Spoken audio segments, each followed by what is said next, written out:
What up, everybody? We're down to the final 2 episodes of the season, and the Tejadas are more vulnerable than ever before. There's an old saying, cut off the head and the body will flounder, or cut off the head and the body will die. With Lorenzo out of the picture, the Tejadas are currently without a head, everyone moving individually and doing what's best for them. Drew and Kane both feel like they should be the one calling shots. Monet is doing whatever she can do to maintain control and to cover up the fact that she was involved in Lorenzo's death. And Diana just wants to get away from it all and transfer to Spelman College in Atlanta. At the same time, Diana just got locked up for cocaine possession, and she has that case that is still pending. Blanco was telling Diana that she was charged with cocaine possession and facing up to 9 years. From what I understand, she was caught with the 4 birds that she stashed in the Stansfield locker. From my math, that's 4,000 grams or around 144 ounces. Now, in most cases, this would be considered cocaine trafficking with a maximum sentence of 20 years to life, and would probably end up serving around 7 to 10 years if you don't snitch. I remember being in court one time waiting on my initial bail hearing, and there were several other people going to court at the same time. One kid got sentenced to 7 years in prison for 7 grams of crack. No lie, I will never forget that. Number 1, because I just felt bad for the kid. And number 2, because my evil twin was selling more than 7 grams of crack at one time. So Diana Tejada best be counting her blessings and praying she don't actually have to serve no time. On top of all that, the drugs were found on Stansfield campus, and this would usually automatically mean expulsion on top of more time added for having drugs in the school zone. So we will have to see what the future holds for Diana, and will she make it out of season 4 alive. Diana was the first target on Obi's radar if the crew messes up or doesn't have Noma's money. Diana is starting to remind me a little bit of Raina. Remember, soon before Raina died, she was trying to get away from her family to go to school at Choate in Connecticut. Ultimately, she got caught in the crossfire as Ray Ray was hunting down Tariq and died. With all the beef that the Tejada family may be finding themselves in and being the target of Obi, and they have to put their whole operation on pause also, so there's a chance they will be short at the next re-up. I'm hoping that Diana makes it out alive. I'm expecting anything from the Tejadas in these last 2 episodes. From one more family member dying to all 4 of them being taken out. I think there's also a chance that Monet, Drew, and Kane all get killed and Diana goes off to Spelman. I mean, someone needs to get a happy ending in the Power universe.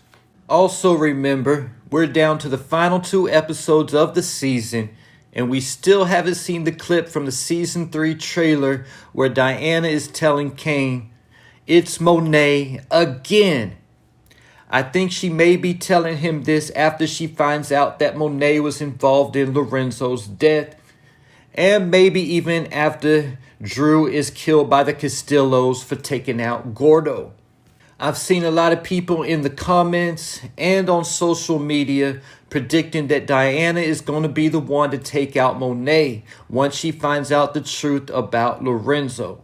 But with Gordo dead, how would she be able to prove this? Kane basically knows she was involved, but still doesn't have any proof. The proof will come from Evelyn Castillo when she realizes that Gordo isn't coming back, and after watching Drew's humiliating viral video titled, "Whose Mans Is This?"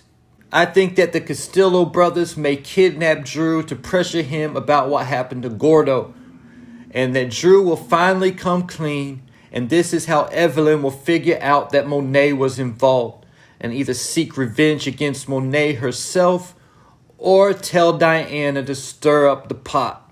In the episode 9 trailer, Drew tells Monet and Kane, "This is my mess, and I'm going to clean it up. So Drew will try to handle the Castillos himself, but we have already seen this story before in season 1 with Lil Guap, and Monet had Kane follow Drew to the spot. In the same type of way, I think this will happen again with the Castillos. Kane will step up and take out the Castillos to save Drew. So in this shootout, either Kane or Drew could possibly be taken out. Not to mention that the Tejadas are going to have a new op moving forward. In episode 7, they killed a so-called ally, Kai, in order to make peace with an enemy, the Russians.